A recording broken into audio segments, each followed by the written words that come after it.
सत्ता में आने के लिए मुसलमानों की कोई जरूरत नहीं। तो आज भाजपा सत्ता में है, भाजपा तो भाजपा को वोट नहीं देता है, तो उस मुसलमान की क्या जरूरत है। लेकिन मुसलमानों की जरूरत व्यवस्था को परिवर्तित करने के लिए है। सिर्फ वोट लेकर सत्ता में आना हो तो आपने अपनी दशा खुद वोट बैंक की बना ली है। उसके बाद आप आकर रोते हैं कि भैया मुसलमान को तो ठग लिया, हमको तो हमारे साथ तो नाइंसाफी हो गई।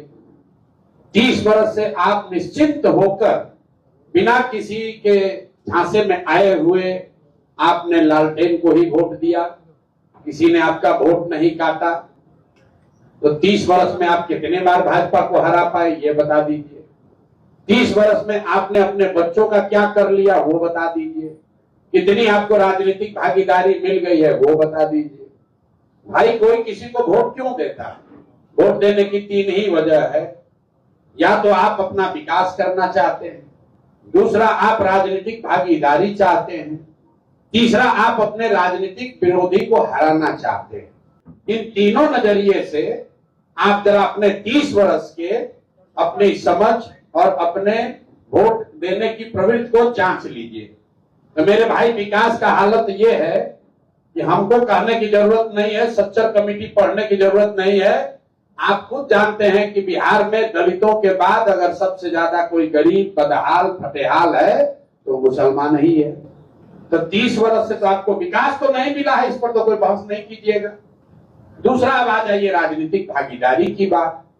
तो भैया आप लोग राजद को वोट देते हैं, आपके आबादी के हिसाब से बिहार में आपको 40 विधायक आपका होना चाहिए, है 19 सारे दल मिलाकर, जिसको आप सेकुलर कह रहे हैं, सारे सेकुलर दल मिलाकर 19 विधायक हैं। आबादी के हिसाब से 1650 मुखिया और सरपंच मुसलमान होने चाहिए। 1200 से कम मुखिया ही इस राज्य में मुसलमान से आते हैं। आबादी के हिसाब से 27,500 वार्ड सदस्य मुसलमान होना चाहिए। 11,000 से कम मुसलमान ही वार्ड सदस्य हैं।